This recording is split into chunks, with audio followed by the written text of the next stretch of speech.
All right, for today's class, we're going to start by warming you up.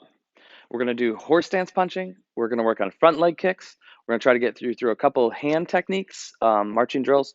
We're working on your horse stance, and then we should be working on your self-defense, and we're going to try to work on your form just a little bit more on the parts that we've been working on this week. And last, as usual, I'm going to leave you with a challenge. Good luck.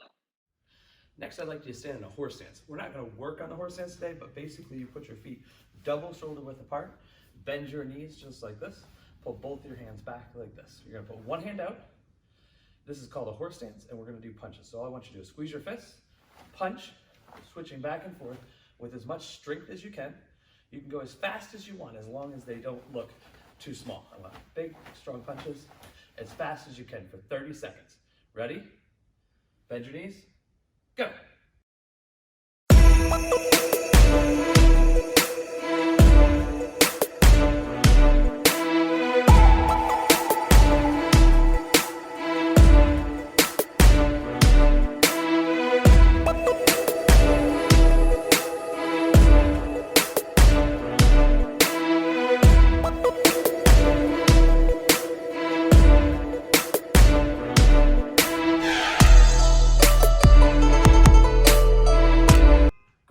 Next, we're going to work on our front leg roundhouse kick. Take one of your legs, put it in front of you.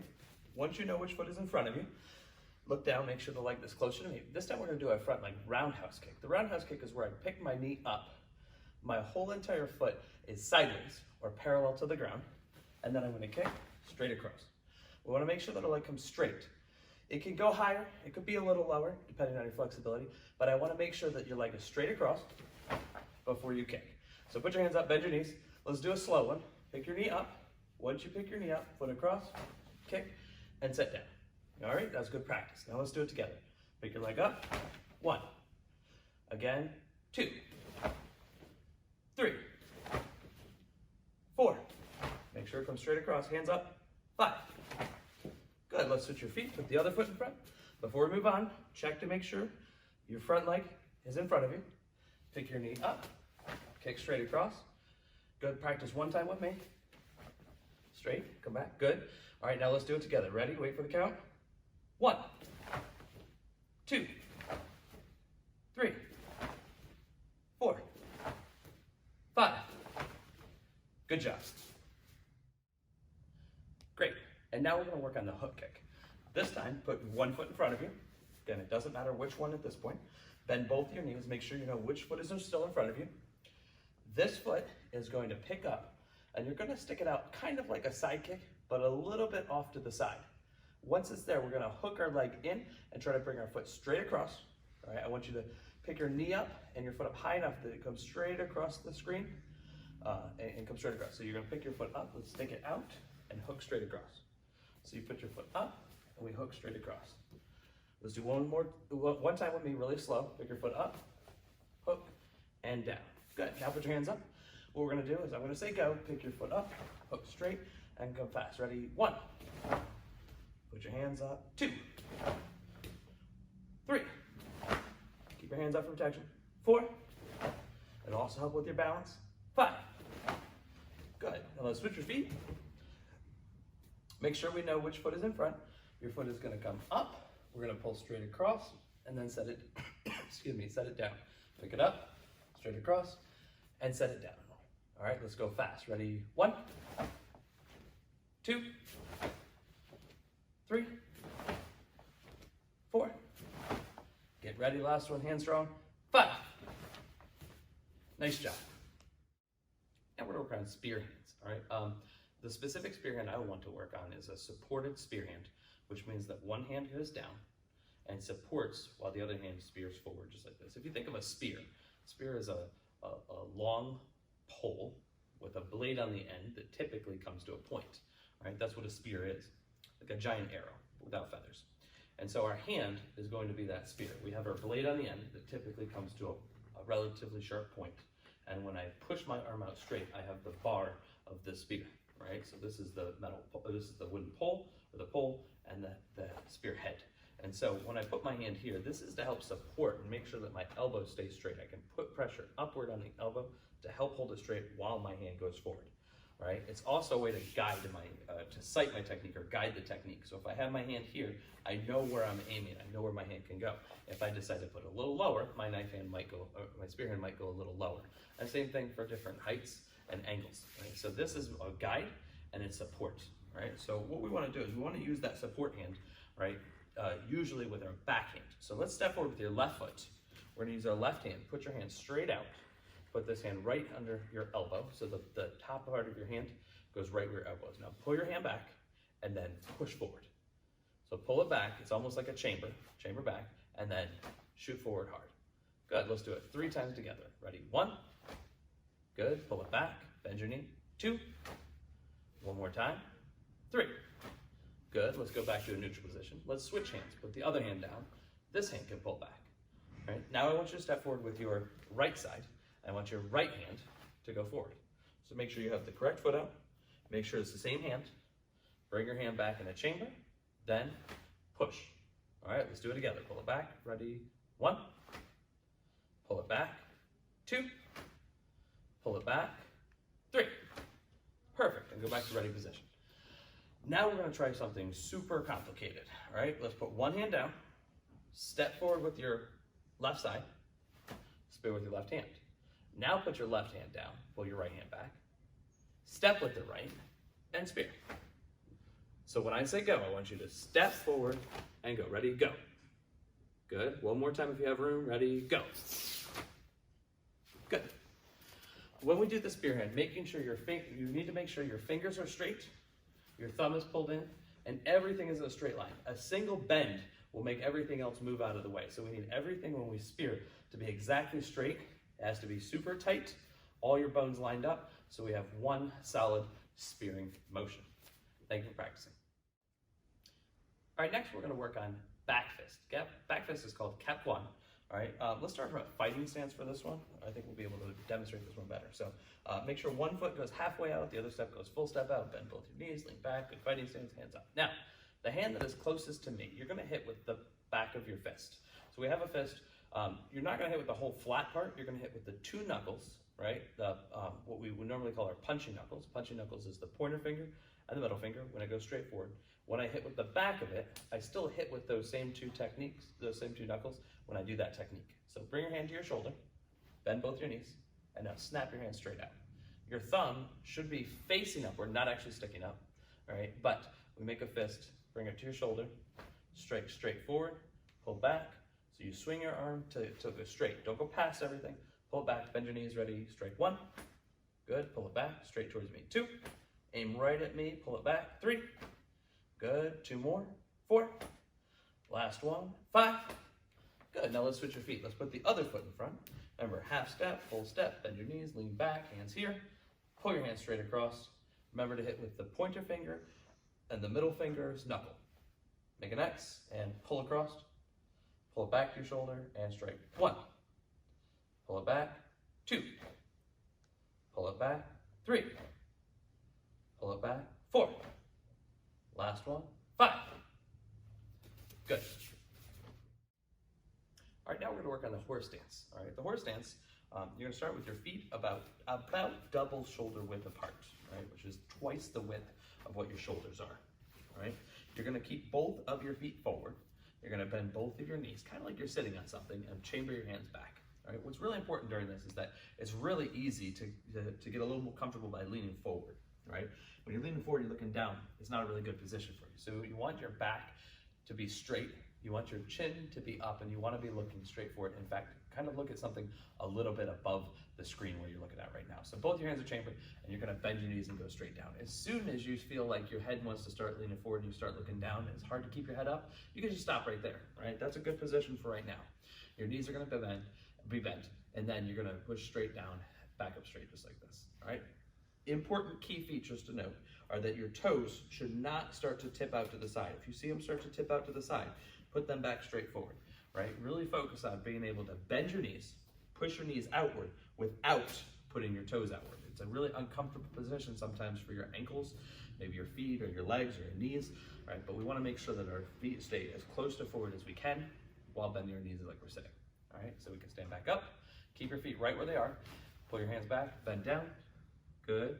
Remember, don't lean forward too far. Keep your back up straight, straight down, back up, and straight down. Now, if you start to feel pressure on your ankles or your knees and it's uncomfortable, try moving it. Try moving your feet farther apart, right? Maybe a little bit closer, right? Whatever you need to do to make sure that you can still go straight down and sit, okay?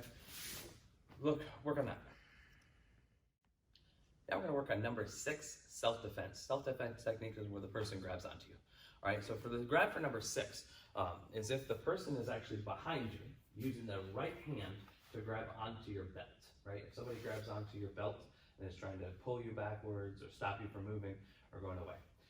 The reason I say the right hand is because I want us to all practice the same side, learning to go the same way. Later, if somebody grabs me with the left hand, I would just reverse it. But I want to teach the same technique with the same hand for all these techniques. So the person is going to take their right hand and they're grabbing onto your belt. So what you're going to do is you're going to take your left foot and you're going to step backward just a little bit. When their hand is low, we're going to go high. So one of my favorite sayings is when they go low, we go high. And so when they step back, my arm goes up over top of their arm, right? You can pass by their face. You can actually hit in the face if you need to in real life, not in practice. And then your hand is going to come all the way underneath and you're going to put that hand right on your hip. All right, now I call this technique give an attitude, right? Because I feel like, your hands are in your hips and you're giving attitude. But when your arm goes over and around, right, you now have gone all the way around their arm, right, behind their elbow, and then you've locked it in place this way.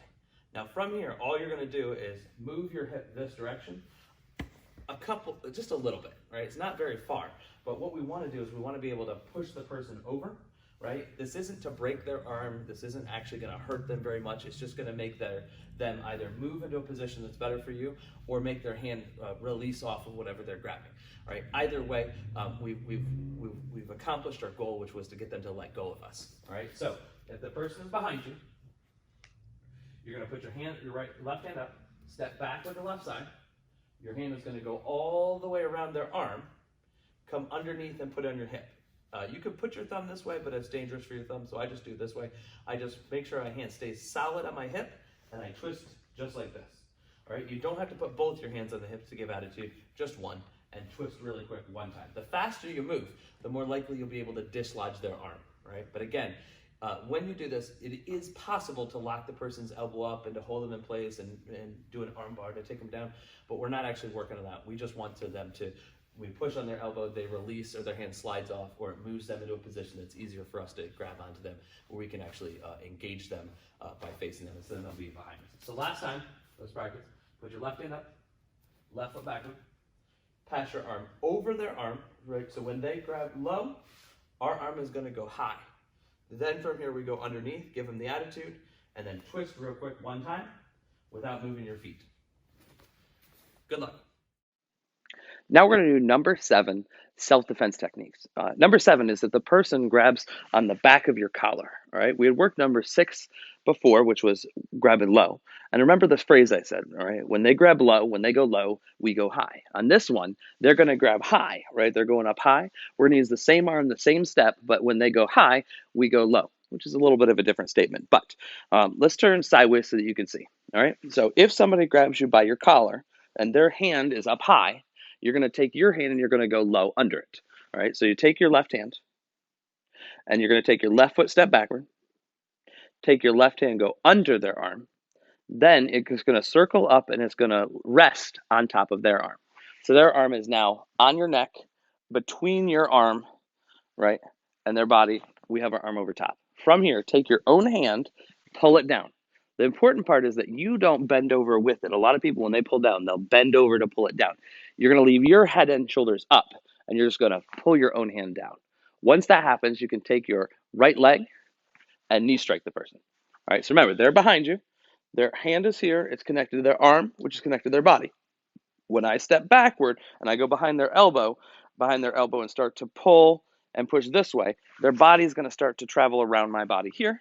I'm going to immediately grab my hand to pull it downward, so their body comes here and then more downward. And when their arm is connected here, down to their shoulder and person's body, we can knee strike.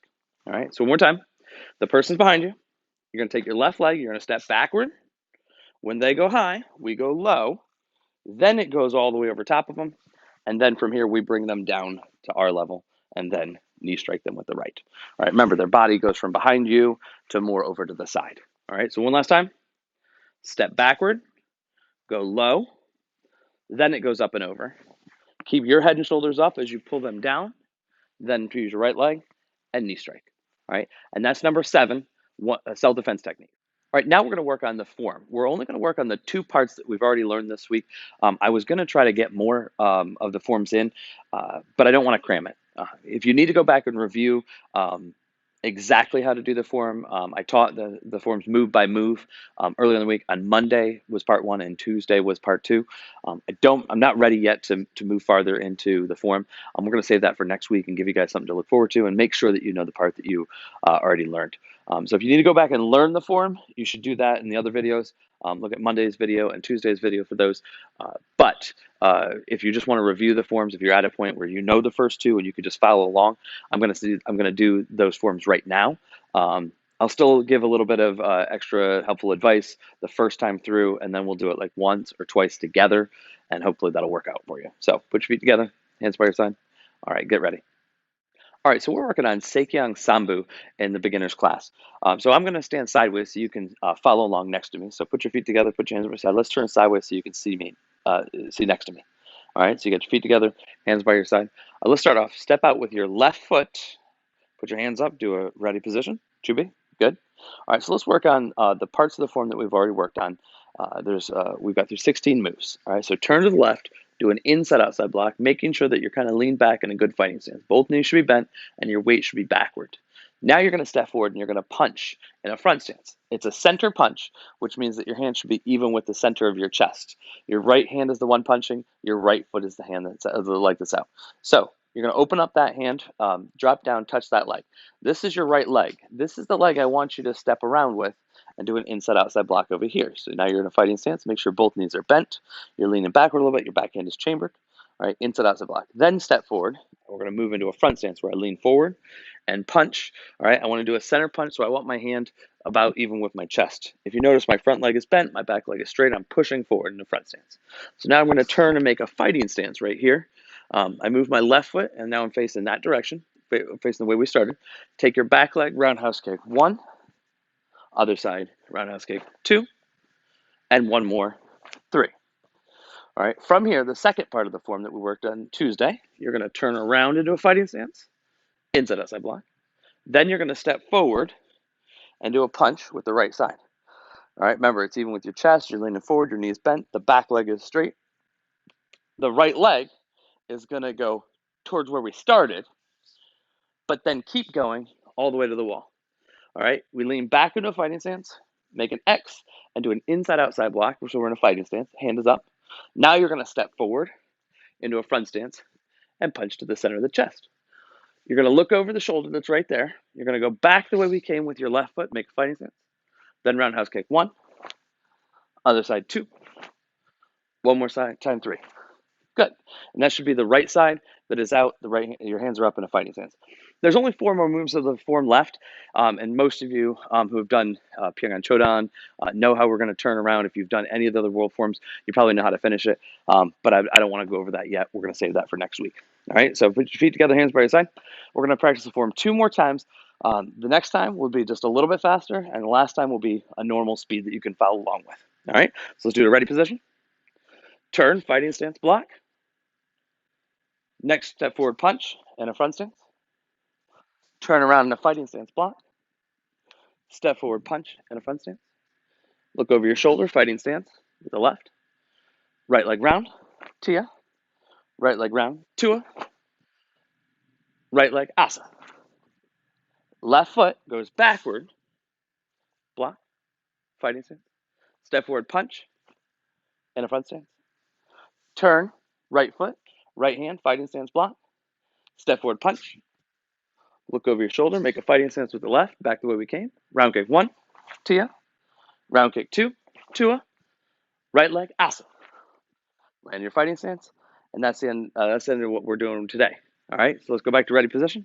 And this last time, we're gonna do. I'm not gonna tell you what the moves are. Just try to follow along. Ready?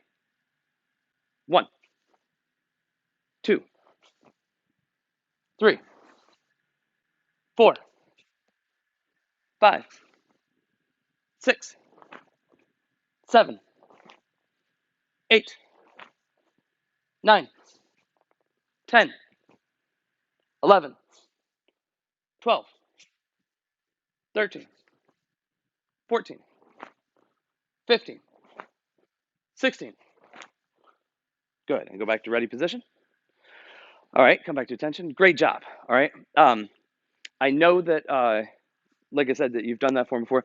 That last time might have been a little fast for you. It might have been fine. At any point, feel free to go back and go to the version that you need the most with. So the first time I did it, I was really slow, explained every move, gave you little tips. The second time through, right, we made sure that we went through faster, and I still told you what move was which. But if you're ready to just go by the numbers and just follow along, all right, that's where I want you to be by next week when we cover the last part or the next part of your form. All right, good luck. All right, today's challenge is to do pump roundhouse kicks. So earlier this week, we did a challenge that was like holding your roundhouse kicks, and we just did as many roundhouse kicks as you could while being stationary. All right, this time, I want to see you move or pump. All right, so to pump your kick, what you're going to do is when your leg comes up, you're going to push yourself just a little bit around the room. All right, now, if you want to be outside for this, that's fine. If you're inside, be really careful. You might have to wind up turning yourself and circle around in circles. All right, but your goal is to see how many pump roundhouse kicks you can do while kicking. Make sure that you don't jump. Some people are going to jump with their roundhouse kicks, and that doesn't count. A pump is when I push myself laterally across the floor. So we slide across the floor in some way. All right. So if you have a long enough space, right, and you don't have to go far, all right, but your goal is just to push yourself toward the person as you kick. Every time you kick, you want to slide across the floor. Like I said, if you start to run out of space, you could always go around in a circle. You could pump this way in the space that you have available. So good luck. Let's see how many of those you can do in 1 minute.